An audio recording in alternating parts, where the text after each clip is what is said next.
നല്ലൊരു അവസരം ലഭിച്ചത് ഓർത്ത് ഞാൻ ദൈവത്തെ സ്തുതിക്കുന്നു. പ്രത്യേക ഈ സൺഡേ സ്കൂളിൻ്റെ അധ്യക്ഷനായിട്ടിരിക്കുന്ന ബഹുമാനപ്പെട്ട പാസ്റ്റർ, സൺഡേ സ്കൂളിൻ്റെ ഹെഡ് മാസ്റ്ററായി സേവനമനുഷ്ഠിക്കുന്ന പ്രിയ ആൻറ്റി, സൺഡേ സ്കൂളിൻ്റെ സെക്രട്ടറിയായി സേവനമനുഷ്ഠിക്കുന്ന പ്രിയ ബിൽസൺ ബ്രദർ, സൺഡേ സ്കൂളിൻ്റെ എല്ലാ അധ്യാപകർ, സൺഡേ സ്കൂളിൻ്റെ എല്ലാ സ്റ്റുഡൻസ്, പ്രിയപ്പെട്ട എൻ്റെ മാതാപിതാക്കൾ, സഹോദരങ്ങൾ, എല്ലാവർക്കും കർത്താവായ യേശു ക്രിസ്തുവിൻ്റെ നാമത്തിൽ എൻ്റെ ഈ സ്നേഹവന്ദനം.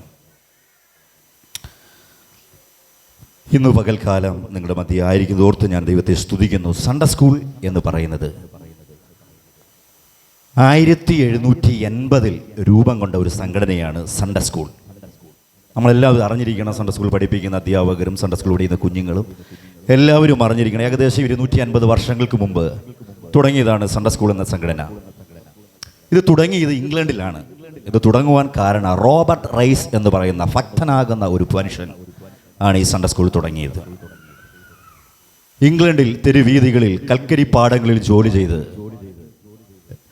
ഒരാഴ്ച മുഴുവനും അധ്വാനിച്ച് കഷ്ടപ്പെട്ട് ജീവിതത്തിൽ ഒരുപാട് ചെറുപ്പക്കാർ ഞായറാഴ്ച കിട്ടുന്ന അവധിയിൽ അവർ ഇറങ്ങി പുറത്തോട്ട് വരുമ്പോൾ മദ്യത്തിനും മയക്കുമരുന്നിനും അടിമകളായി ഈ ലോകത്തിന്റെ സുഖങ്ങളിൽ തേടി പോകുമ്പോൾ അന്ന് ഭക്തനാകുന്ന ഈ മിഷണറി, ഈ ദൈവദാസൻ റോബർട്ട് റൈസൺ എന്ന് പറയുന്ന ദൈവദാസൻ വളരെ ശക്തമായി പ്രാർത്ഥിക്കുകയും തൻ്റെ മനസ്സിൽ വളരെ വേദന ഉണ്ടാകുകയും ചെയ്യുവാനിടയിൽ തീർന്നു.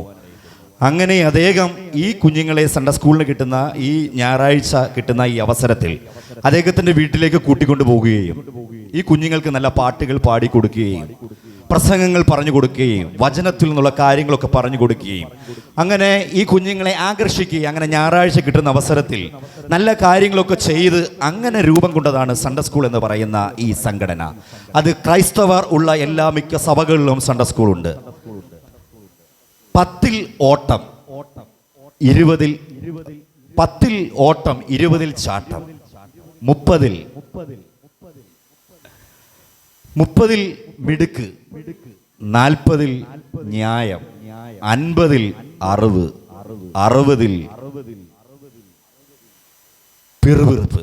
10 എന്ന് പറഞ്ഞു കഴിഞ്ഞാൽ നമുക്കറിയാം, നമ്മുടെ കുഞ്ഞുങ്ങളൊക്കെ 10 വയസ്സുള്ള കുഞ്ഞുങ്ങൾ, അവർ ഓടരുതെന്ന് പറഞ്ഞാൽ അവർ ഓടിയേ പോകത്തുള്ളൂ. ഓടിപ്പോയി മുട്ടൊക്കെ മുറിച്ച് കാലൊക്കെ മുറിച്ച് അങ്ങനെ എത്ര പറഞ്ഞാലും അവർ ഓടുന്നൊരു പ്രായമാണ്.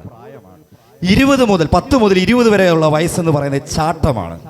ഒരു മതിലിൽ നിന്ന് അപ്പുറത്ത് ചാടുക, അപ്പുറത്തെ മരത്തിൽ നിന്ന് ഇപ്പുറത്തെ മരത്തിൽ ചാടുക. നമുക്കറിയാം ഈ 10 മുതൽ 20 വയസ്സുള്ള പ്രായം എന്ന് പറയുന്നത് വഴിതെറ്റുന്ന പ്രായമാണ്. എന്തും അവർ കാണിക്കും. മാതാപിതാക്കൾ പറയുന്ന കേൾക്കുവാൻ അവർക്ക് സമയമില്ല. അവരുടേതാകുന്ന ബുദ്ധി ഉപയോഗിച്ച് അവർ ചാടുക, ഓടുക, ഇങ്ങനൊരവസ്ഥയാണ്. ഈ 20 മുതൽ 30 വരെ എന്ന് പറയുന്ന വയസ്സെന്ന് പറയുന്നത് മിടുക്ക്. എന്തും കാണിക്കുവാൻ അവർ തയ്യാറാണ്. 1 അടിക്കാൻ വന്നു കഴിഞ്ഞാൽ 2 അടിക്കാൻ വേണ്ടി തയ്യാറാണ്. എന്തിനും തയ്യാറാണ്. ഒന്ന് നോക്കി ആലോചിക്കുക, ഒന്നും ചെയ്യത്തില്ല. എന്തിനും ചാടിത്തിരിക്കുന്ന ഒരു പ്രായമാണ് 20 മുതൽ 30 എന്ന് പറയുന്നത്. 40 വയസ്സ് മുതൽ 50 വയസ്സെന്ന് പറയുന്നത് ന്യായമാണ്. ന്യായമായിട്ട് അവർ ചിന്തിക്കും. ഒരു 40 വയസ്സുള്ള 40 മുതൽ ഒരു 50 വയസ്സുള്ള ആൾക്കാരെ നോക്കിക്കഴിഞ്ഞാൽ കാണാൻ കഴിയും. അവർ 30 വയസ്സിൽ കാണിച്ച് എടുത്ത് ചാടി അടിക്കാനും ചാടുവാനൊക്കെ പോയി വാടാന്നൊക്കെ വിളിച്ചു കഴിഞ്ഞാൽ അവർ പോകത്തില്ല. അവരൊന്ന് ആലോചിക്കും, അത് ന്യായമായ കാര്യമാണോ, അവിടെ പോയി അടിക്കേണ്ട കാര്യമാണോ, അത് നമുക്ക് കുറച്ചുകൂടി ചിന്തിച്ചിട്ട് ആലോചിച്ചിട്ട് ഒന്ന് തീരുമാനിച്ചിട്ടൊക്കെ പോയാൽ മതിയോ എന്ന് ഈ 40 മുതൽ 50 വരെ വയസ്സുള്ളവർ ചിന്തിക്കുവാനിടയിൽ തീരും. 50 വയസ്സ് മുതൽ 60 വയസ്സ് വരെയുള്ള വയസ്സ് എന്ന് പറഞ്ഞാൽ അറിവ്. നമുക്കറിയാം 50 വയസ്സുള്ള ഈ നമ്മുടെ പിതാക്കന്മാരൊക്കെ നമ്മളെ മക്കളെയൊക്കെ പഠിപ്പിക്കും, പറയും, മക്കളെ നിന്നെ ഒന്ന് അടിച്ചാലും നീ അവരെ അടിക്കരുത്, നിന്നെ ഒന്ന് വഴക്ക് പറഞ്ഞാലും അല്ല നിന്നെ ഒന്ന് തെള്ളിയിട്ടാലും മക്കളൊന്നും ചെയ്യരുത് കേട്ടോ, മക്കൾ ചെയ്യല്ലേ കേട്ടോ, അവർക്ക് അറിയാത്തതുകൊണ്ടാണ് അത് ചെയ്യരുതെന്ന് ഈ അറിവുള്ളവർ ഇങ്ങനെ പറഞ്ഞു കൊടുക്കുവാനിടയിൽ തീരും. എന്നാൽ 60 വയസ്സുള്ളവരെ നമ്മൾ കാണുമ്പോൾ കഴിയും പിറുപിറുക്കുന്ന അവസ്ഥയാണ്. എന്തൊക്കെ കാണിച്ചാൽ അവർക്ക് അതിനെ ഉൾക്കൊള്ളുവാൻ കഴിയത്തില്ല. പിറുപിറുത്തുണ്ടടക്കം. നമുക്കറിയാം 60 വയസ്സുള്ള ആൾക്കാരൊക്കെ കാണുമ്പോൾ പലതിനെ പിറുപിറുക്കും, ഒന്നിനും തൃപ്തിയില്ല, ഒന്നിനുമുള്ളത കാര്യം. ഇതിൽ നമ്മൾ പഠിപ്പിക്കുന്ന സ്തോത്രം 10 മുതൽ 20 വരെ 2 പ്രായക്കാരെയാണ് നമ്മൾ സൺഡേ സ്കൂൾ പഠിപ്പിക്കുക. അതായത് 1 മുതൽ 10 മുതൽ 20 വരെ വയസ്സുള്ള അത് വലിയ പാടുള്ള കാര്യമാണ്. എന്ത് പറഞ്ഞാലും അവർക്കത് മനസ്സിലാകത്തില്ല. എന്ത് പറഞ്ഞാലും അവരത് ഉൾക്കൊള്ളത്തില്ല. ഇവരെയാണ് നമ്മൾ ഓരോരുത്തരും പഠിപ്പിക്കുന്നത്. അധ്യാപകരാകുന്ന നമ്മൾ ഓരോരുത്തരെ പഠിപ്പിക്കുന്നത് ഒരു വലിയ റിസ്ക് ഉള്ള കാര്യമാണ്. സ്തോത്ര. ഈ പഠിപ്പിക്കുന്ന അധ്യാപകർക്ക് ആരും ശമ്പളം കൊടുക്കുന്നില്ല, ആരും അതിനുള്ള പൈസ കൊടുക്കില്ല. പാടുന്നവന് പൈസ കിട്ടും, പ്രസംഗിക്കുന്നവന് പൈസ കിട്ടും, കീബോർഡ് വായിക്കുന്നവന് പൈസ കിട്ടും, ഡ്രം സെറ്റ് അടിക്കുന്നവന് പൈസ കിട്ടും, അങ്ങനെ കൂട്ടായ്മ നടത്തുന്നവന് എല്ലാവർക്കും പൈസ കിട്ടും. എന്നാൽ സൺഡേ സ്കൂൾ പഠിപ്പിക്കുന്നവർക്ക് പൈസ കിട്ടത്തില്ല. എന്നാൽ അവർ പഠിപ്പിക്കുന്നത് എന്താണ്? എനിക്ക് ഒരു പ്രതിഫലമുണ്ട്. സ്തോത്ര. ദൈവത്തിന് വേണ്ടി എന്ത് ചെയ്യുന്നുവോ അവർ നിശ്ചയമായി ദൈവം അവർക്ക് പ്രതിഫലം കൊടുക്കുവാനിടയായിത്തീരും. നമ്മുടെ മക്കളെ നമ്മൾ വളരാൻ അനുവദിക്കരുത്, അവരെ വളർത്തണം. ഇന്ന് നമുക്ക് കാണും അനേക കുഞ്ഞുങ്ങൾ എങ്ങനെയെങ്കിലുമൊക്കെ അങ്ങ് വളരുകയാണ്. ആ വളരുന്ന കുഞ്ഞുങ്ങളെ ഒരിക്കലും അവരെ കീഴ്പ്പെടുത്തി നിർത്തുവാൻ കഴിയത്തില്ല. എന്നാൽ വളർത്തുന്ന കുഞ്ഞുങ്ങളെ നമുക്ക് കാണുവാൻ കഴിയും, വളരുന്ന കുഞ്ഞുങ്ങളെയും കാണുവാൻ കഴിയും. അച്ചടക്കത്തിൽ നമ്മൾ അവരെ വളർത്തണം. അച്ചടക്കം എന്ന് പറഞ്ഞതാണ് ഒരച്ഛൻ്റെ കീഴിൽ. അച്ചപ്പൊക്കെ ഉണ്ടാക്കുമ്പോൾ അമ്മമാർക്കൊക്കെ അറിയാം എങ്ങനെയാണ് അച്ചപ്പം ഉണ്ടാക്കുന്നത്. അതിനൊരു അച്ചുണ്ട്, അതിന് കൃത്യ അളവിലാണ് ആ അച്ചപ്പം എടുത്ത് എണ്ണയിലേക്ക് ഇടുന്നത്. അതുപോലെ ആയിരിക്കണം നമ്മുടെ ഓരോരുത്തരെ കുട്ടികളെ നമ്മൾ വളർത്തിയെടുക്കുന്നത്. നമ്മൾ അധ്യാപകരാകുന്നത് നമ്മൾ ഓരോരുത്തരും വളർത്തിയെടുക്കേണ്ടത്. തമിഴ്നാട്ടിലോട്ടൊക്കെ പോകുമ്പോൾ ഈ പടലവങ്ങ കിളിച്ച് നിൽക്കുന്നത് കാണും. അത് ഞാൻ ആദ്യം ഇങ്ങോട്ട് കിളിച്ച് വരുമ്പോൾ എന്ത് ചെയ്യും, ചെറിയൊരു കല്ല് കെട്ടി അതിനിടും. പിന്നീട് എന്ത് ചെയ്യും, അത് കുറച്ചുകൂടെ ഒരു 2, 3, 4 ദിവസം കഴിയുമ്പോൾ ചെറിയ അതിനനുസരിച്ചുള്ള ഓരോരോ കല്ലുകൾ കെട്ടി അങ്ങനെ ഇടും.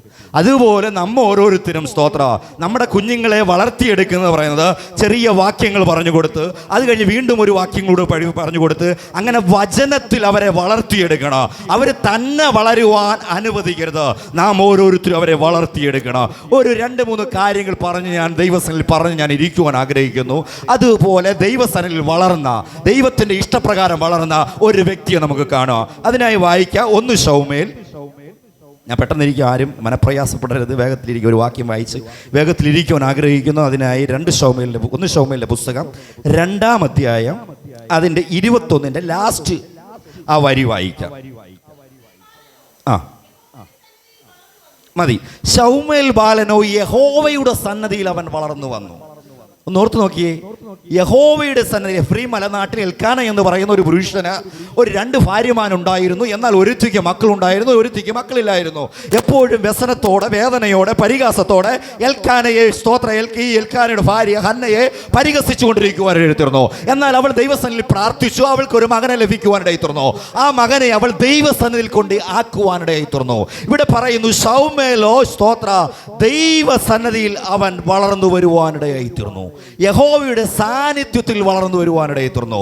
ഇന്ന് പകൽക്കാലം ആര് ദൈവ സാന്നിധ്യത്തിൽ വളർന്നു വരുന്നോ അവർ അനുഗ്രഹിക്കപ്പെടുവാനിടയായിത്തീരും. ഒന്ന് ഓർത്തു നോക്കിയേ, അവൻ വളർന്നു വന്നത് യഹോവയുടെ സാന്നിധ്യത്തിൽ. സ്തോത്ര മറ്റാരുടെ സാന്നിധ്യത്തിലല്ല അവൻ വളർന്നു വന്നത്, അവൻ ദൈവ സാന്നിധ്യത്തിൽ വളർന്നു വരുവാനിടയിത്തീർന്നു. ഒന്ന് നോക്കിയേ, സ്തോത്ര ശമൂവേലിനെ ഈ ആലയത്തിലേക്ക് കൂട്ടിക്കൊണ്ടു പോകുമ്പോൾ ഒന്ന് നോക്കിയേ, മുലകുടി മാറിയ സമയത്ത്, അതായത് ഏകദേശം 3-3.5 വയസ്സായ സമയത്താണ് ഇവനെ ആലയത്തിലേക്ക് കൂട്ടിക്കൊണ്ടുപോയത്.